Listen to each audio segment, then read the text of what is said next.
करे विराजत कमनीय पुस्तका विदेश्च पत्नी कमलासन प्रिया सरस्वती नृत्यतु वाची में सुधा वसुदेव सुतं देवं कंसचाणूरमर्दनं देवकी परमानंदम कृष्णं वंदे जगद्गुरु मूकं करोति वाचालं पंगुल्लंघयते गिरिं यत्कृपातमहं वंदे परमानंदमाधवम्। ગીતાનો વક્તા મૌલિક છે, શ્રોતા મૌલિક છે, પૃષ્ઠભૂમિ મૌલિક છે, શબ્દ મૌલિક છે, અર્થ મૌલિક છે, વૃત્તિ મૌલિક છે અને એનું સંપાદક પણ મૌલિક છે. સંપાદન કાર્ય બહુ અઘરું છે, આપણે સમજીએ એટલી સહેલી વાત નથી. વ્યાસ જેવો સંપાદક જેને મળે ને એ કૃષ્ણનું પણ સૌભાગ્ય છે એમ કહીએ તો ચાલે. તેથી એક વિચાર ગીતામાં કૃષ્ણે મૂક્યો અને વ્યાસે એને સરસ રીતે ગ્રથિત કર્યો. વ્યાસે ન ગ્રથિતા પુરાણ મુનિના મધ્ય મહાભારતમ. ગીતાની એક પૂર્વ ભૂમિકા પણ થોડી સમજવા જેવી છે. ગીતાની શરૂઆત ધૃતરાષ્ટ્રથી થાય છે. ધૃતરાષ્ટ્ર ઉવાચ. આંધળો માણસ છે, ભૌતિક આંખોથી જોઈ શકતો નથી, પણ બુદ્ધિ પણ મોહથી ઘેરાઈ છે. બૌદ્ધિક અંધાપો વધારે નડે છે. જેની આંખો નથી ને એ માણસો આટલા ખરાબ નથી હોતા, બહુ સારા હોય છે. વર્ષો પહેલા જામનગરની એક બ્લાઇન્ડ સ્કૂલમાં ગયો હતો. ત્યાં બધા છોકરાઓને મળ્યો. જાત જાતના હસ્ત ઉદ્યોગ આ લોકો કરતા હતા. તેમાં એક વિભાગમાં છોકરાઓ મીણબત્તી બનાવતા હતા. બહુ ગમ્યું મને એ દ્રશ્ય કે અમારા જીવનમાં ભલે અંધકાર છે પણ તમને પ્રકાશ આપવાનો નાનકડો પ્રયાસ અમે કરશું. તેથી બીજાને મીણબત્તી આપવાનું કામ પણ, પ્રકાશ આપવાનું કામ પણ ભૌતિક રીતે આંધળા માણસો કરી શકે, પણ જે બૌદ્ધિક આંધળો હોય ને તે દેખતાઓને પણ આંધળા કરી નાખે. તેથી મોહાંધ માણસ બહુ ભયંકર હોય છે. ધૃતરાષ્ટ્ર એ મોહાંધ હતો અને એનું જ સીધું પ્રતિપાદન શરૂઆતમાં જ કરે છે વેદવ્યાસ. મામકા પાંડવાશ્ચૈવ. મામકા અને પાંડવા આવૃત્તિ માણસમાં આવી ગઈ. એ મોહાંધપણાની નિશાની છે. મામકા એટલે મારા અને પાંડવા એટલે પાંડુના ભેદ નિર્માણ થયો. બધા જ મારા. અયમ નિજ પરોવેતી ગણના લઘુ ચેતસામ ઉદાર ચરિતાનામ તું વસુધૈવ કુટુંબકમ. અયમ નિજ પરહ વાઇતી. આ મારો છે, આ પારકો છે, બધી ગણનાઓ લઘુ ચેતસામ હલકા હૃદયના માણસોની હોય છે. હીન માણસો, કનિષ્ઠ માણસો રાત દિવસ આમાં જ પડ્યા હોય. મારા કોણ, પારકા કોણ, મારા કોણ, પારકા કોણ.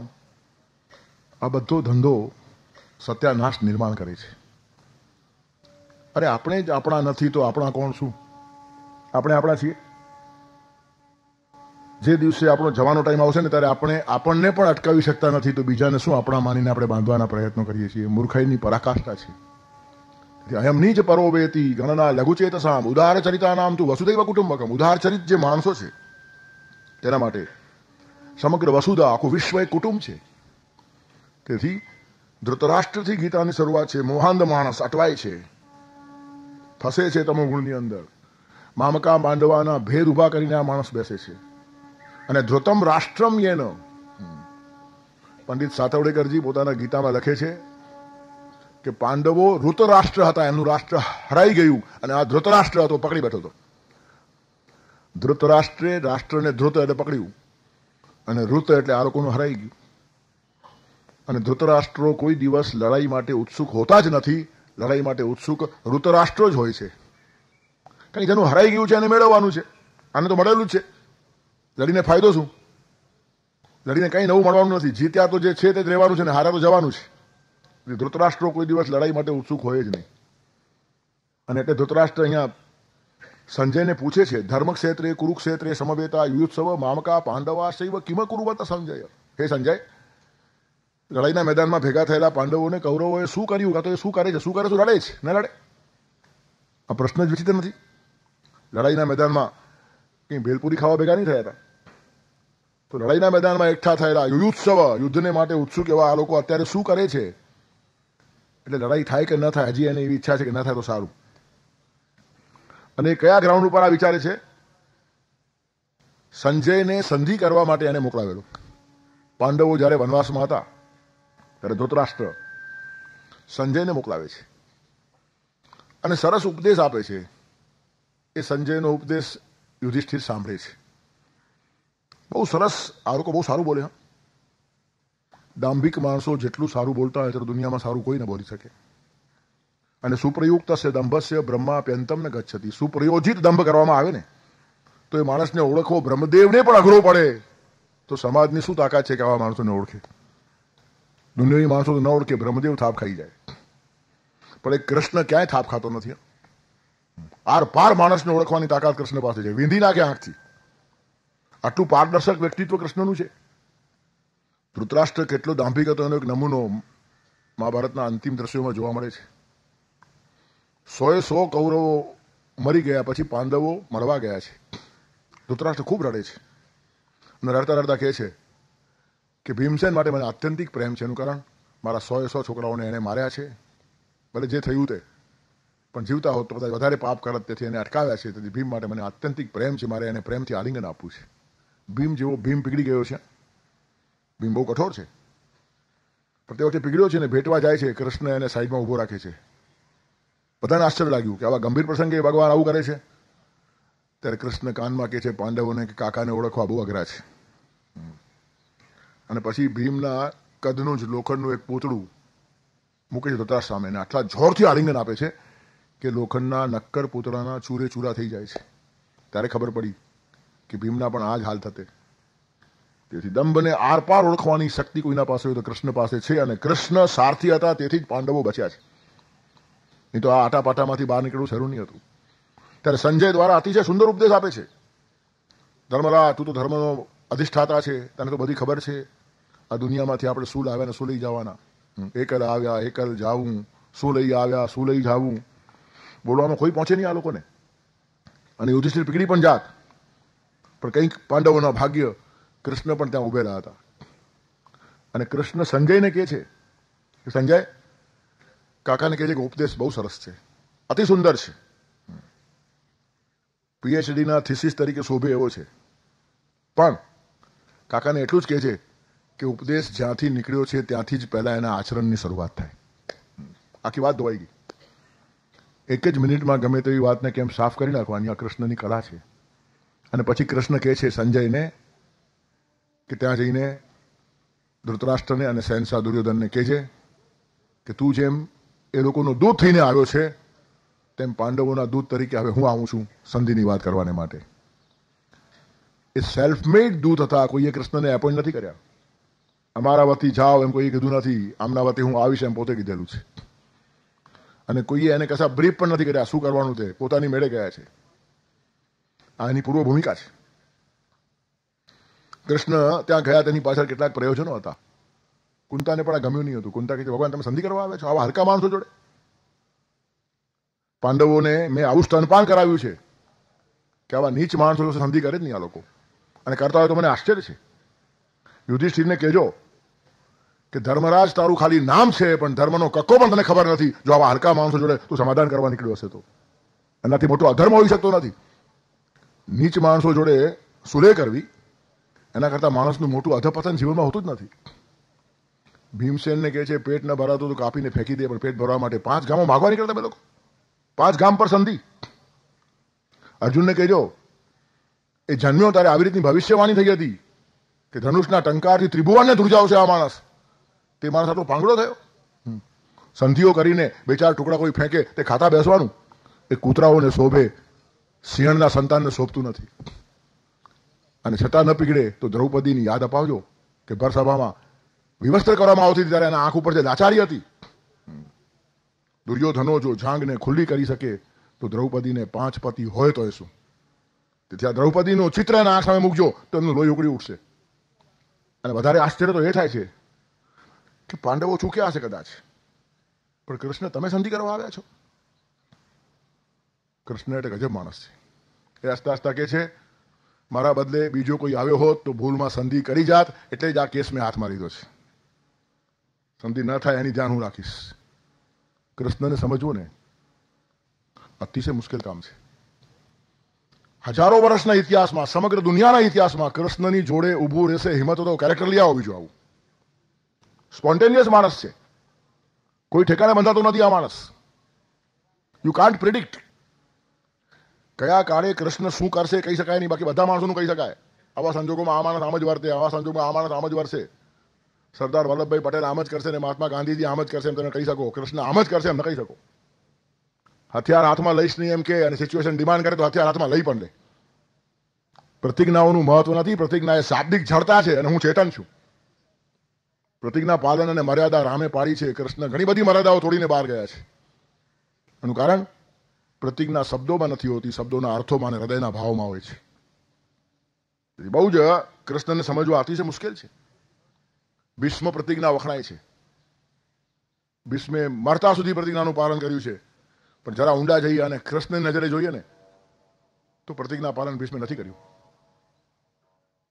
ભીષ્મ પિતામહે ગાદીની રક્ષા કરવાની પ્રતિજ્ઞા લીધી હતી, અને ગાદીની રક્ષા ક્યારે થાય? ગાદી ઉપર સારો માણસ બેઠો હોય તો. હલકો માણસ ગાદી ઉપર બેસે તો ગાદી ખલાસ થાય.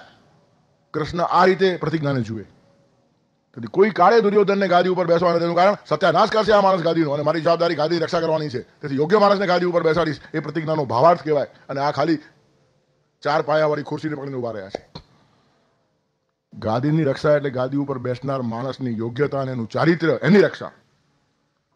ખોટા માણસોના પગ ચાટતા બેસવું અને એની રક્ષા કરવી, એ માણસ મિસગાઈડ થઈ જાય. ભીષ્મ બિલકુલ હલકા નથી. આ ભીષ્મનું ગૌરવ કૃષ્ણે કર્યું છે. હું જ્યારે કહું ત્યારે બહુ કૃષ્ણના કમ્પેરિઝનમાં ભીષ્મની તુલના કરું છું.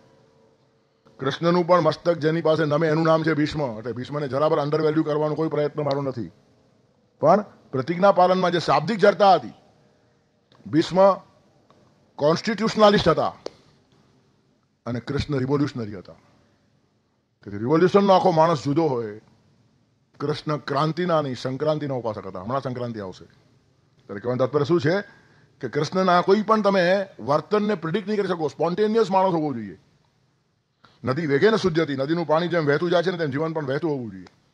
તેથી કોઈ ચોકઠામાં કૃષ્ણ બેસી જ શકતા નથી, એ જેની વિશેષતા છે. અને પછી કૃષ્ણ સંધિ કરવાને માટે ગયા છે. ઘણા માણસોને એમ થયું કે કૃષ્ણ ફેલ ગયા, સંધિ સફળ થઈ નહીં. કૃષ્ણની એક પણ વાત દુર્યોધને માની નહીં.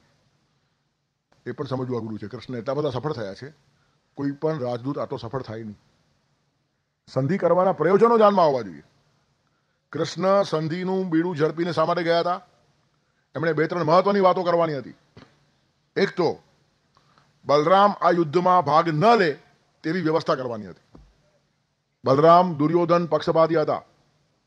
દુર્યોધન અને ભીમ બંનેને ગદા યુદ્ધ શીખવનાર બલરામ છે. અને ગુરુ તરીકે દુર્યોધન બલરામનો લાડકો શિષ્ય હતો. કૌરવ પક્ષમાં બલરામ ગોઠવાઈ જાય તો કેટલી અગવડ થાય. ભીષ્મ, દ્રોણ, કર્ણ જોડે ડીલ કરતા કેટલી મહેનત પડી જાય આપણને ખબર છે. તેમાં એક પાત્રનો ઉમેરો થાય. અને ભીષ્મ દ્રોણ કરતા પણ આ કામ વધારે કઠિન થાય. એનું કારણ બલરામ કેવળ કૃષ્ણના ભાઈ નહીં હતા, મોટા ભાઈ હતા. ઓછા નામે એ માણસ યુદ્ધમાં નહીં ઉભો રહેવો જોઈએ. અને યુદ્ધમાં ક્યારે ન ઉભો રહે? બલરામને એમ લાગે કે યુદ્ધ ન કરવાના બધા જ કૃષ્ણના પ્રયત્નો છતાં આ બદમાશ માન્યો નથી, તો એના ભેગા ઉભા રહેવાય જ નહીં. સંધિ માટે જઈને બલરામના મનમાં એક વાત ઠસાવી કે આ દુર્યોધન તારો લાડકો ભલે હશે પણ 1 નંબરનો બદમાશ છે. એનું કારણ ન લડવા માટેના પ્રપોઝલ લઈને હું આવ્યો હતો. અડધું રાજ્ય નહીં, ખાલી 5 ગામ આપ્યો તો પણ અમે કબૂલ કરવા આવ્યા હતા. છતાં આ માણસ માનતો નથી, આટલો નીચ માણસ છે, અને જોડે કેવી રીતે ઉભા રહેવાય? અને આ બરાબર પર્પસ પાર પડ્યો છે. મહાભારતના મેદાનમાં બલરામ નથી ઉભા રહ્યા, હિમાલય ચાલ્યા ગયા તપ કરવા માટે, સાધના કરવા માટે. તેથી યુદ્ધના મેદાન પરથી બલરામને એવોઇડ કરવા હોય તો સંધિ એ મસ્ત હતી. આટલા ઊંડાણથી મહાભારત વાંચવું પડે તો ખબર પડે કે કૃષ્ણનું કેરેક્ટર શું છે. બલરામ તટસ્થ બની ગયા, ન્યુટ્રલ. યુધિષ્ઠિરને પણ મનમાં એમ લાગતું હતું કે કૃષ્ણ જો ધારે તો આ યુદ્ધ અટકી જાય. આટલી બધી હેરાનગતિ થાય, હજારો માણસો કારણ વગરના મરી જાય, કેટલા બધા યુદ્ધના ભયંકર પરિણામો છે જેની ચર્ચા અર્જુને પણ કરી છે પહેલા અધ્યાયમાં. તો કૃષ્ણ જો પોતાનું કંઈ પ્રેશર મૂકે, કૃષ્ણ જો જરાક પોતાનું વજન મૂકે તો યુદ્ધ અટકવાની સંભાવના છે. તે ધર્મરાજને પણ કૃષ્ણ સમજાવવા માંગતા હતા કે હલકા માણસો ઉપર કોઈનું પ્રેશર કામ નથી આવતું. જે માણસ ઉન્મત્ત થયો, જે માણસ ઉદ્ધત થયો, જે માણસ મોહાંધ થયો, જે માણસ ઘમંડી થયો, તેના ઉપર કોઈનું પ્રેશર ચાલતું નથી. એટલે કૃષ્ણે પ્રેશર મૂક્યું અને છતાં દુર્યોધન નહીં માન્યો. પછી આ માણસ યુધિષ્ઠિર છે, પછી હટે નહીં. યુદ્ધમાં સ્થિર, એનું નામ છે યુધિષ્ઠિર. પણ એકવાર હી મસ્ટ બી કન્વિન્સ્ડ. અને યુધિષ્ઠિર કન્વિન્સ થયા છે, તેથી યુદ્ધમાંથી હટ્યા નથી. અર્જુનને સમજાવવા માટે ગીતા કેવી પડી છે, યુધિષ્ઠિર માટે કોઈ ગીતા નથી કેવી પડી. કારણ કે આવી રીતનો કેરેક્ટરનો મક્કમ માણસ તો એકવાર if is convince it's all right, finished. તેથી યુધિષ્ઠિરને સંતોષ આપવાનો પ્રયત્ન.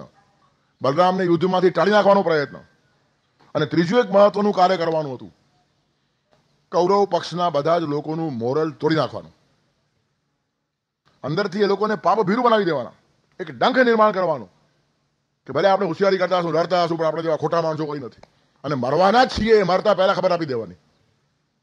આ ભૂમિકા લઈને કૃષ્ણ ગયા છે અને બધાને હચમચાવી નાખ્યા છે. કૌરવ સભાની અંદર કૃષ્ણને સંધિના બહાને વ્યાસપીઠ મળી છે, વ્યાખ્યાન આપવાની તક મળી છે. નહીં તો બદમાશ લોકો સાચા માણસને માઇક આપતા જ નથી. એનું કારણ છે, સત્યની પ્રવાહ વહેવા લાગે ને તો અસત્ય ધ્રુજી જાય. તેથી હંમેશા સાચા માણસને માઇકથી દૂર રાખવાનો પ્રયાસ ક્યાં બી થશે, જ્યાં એ લોકોને ઘોટાળા કરવા હોય ને ત્યાં સાચો માણસ આગો હોવો જ જોઈએ. તેથી કૃષ્ણે એક નિમિત્ત સાધ્યું છે સંધિના બહાને કૌરવ સભાની અંદર સ્પીચ આપવાનું, અને ભીષ્મ દ્રોણ જેવા પવિત્ર માણસોને નમસ્કાર કરીને કીધું છે કે તમે મારા પૂજ્ય છો, વડીલો છો, તમારા માટે મને ખૂબ આદર છે, પણ આજે એક વાત કહેવા આવ્યો છું.